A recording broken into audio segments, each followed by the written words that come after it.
เฮาอ้ายนั่งเบิ่งดาวคิดทอดแต่เจ้าชีวิตบ้านนอกมันบ่รู้คือเขาแต่ใจของอ้ายมีแต่เจ้าผู้เดียวตื่นแต่เช้าออกไปเฮ็ดงานเหงื่อมันไหลก็ยอมเพื่อฝัน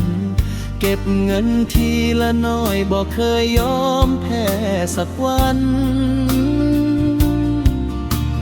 หวังว่าสักมื้อ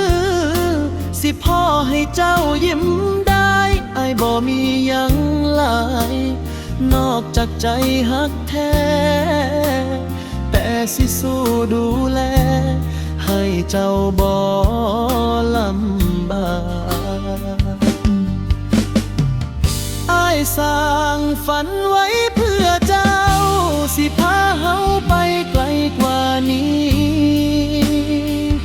จากคนธรรมดาที่บ่มีสิสู้เพื่อมีวันดีๆให้เฮา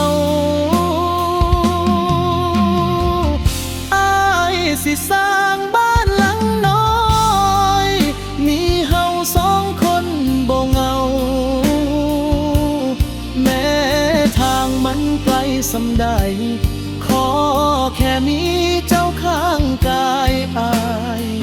ก็พอ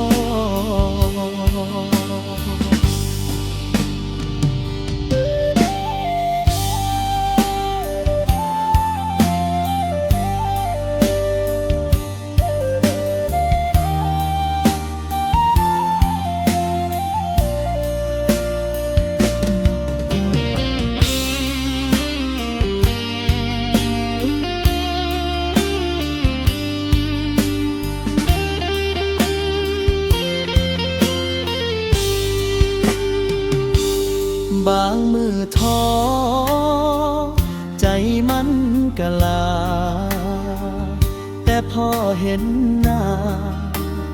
เจ้าก็มีแห้งต่อคำว่าฮักของเจ้ามันคือคำปลอบใจดีๆที่เฮ็ดให้อ้ายลุกขึ้นสู้อีกครั้งถ้าฝันมันไกลอ้ายสิค่อยๆเดินไปบ่มีมือใดสิถอยถ้ามีเจ้าคอ